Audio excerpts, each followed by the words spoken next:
Hi everyone, welcome back to my channel. Today we're going to talk about the top questions that I get as a sex therapist. Question number 1, are we sexually compatible? Many couples in a relationship will ask this question, especially when they may feel a difference or change in their connection. It may have been getting into habits that aren't really conducive for great connection, wanting different things when it comes to sex, but let's remember, compatibility is different for every couple. So what I usually do as a sex therapist is I deep dive into values and beliefs. What are the things we're telling ourselves? And are we acting on some of those beliefs that may impact how we're feeling in terms of our sexual connection? Number 2 question, what do we do when we have uneven desire? I love this question because it's going to happen to every single one of us, especially in our relationships. Our desire is ebbing and flowing. In fact, it changes on a daily basis.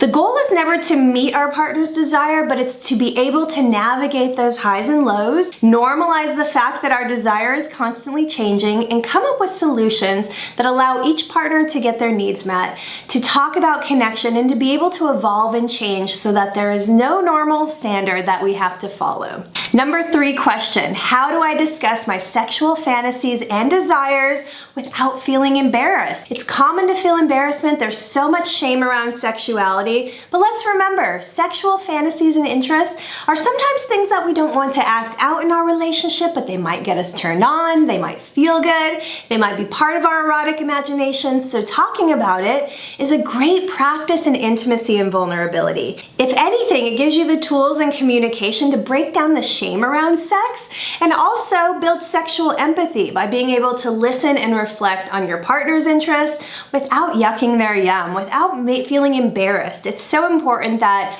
we're open to listening to what our partner's fantasies and interests are without feeling like it's an invitation or something we have to act out. There's so many questions that I want to normalize that come into sex therapy. We all have them at different points in our relationships, whether we're single or partnered, and it's common to have questions. So definitely leave me a comment with a question that you have about sex therapy.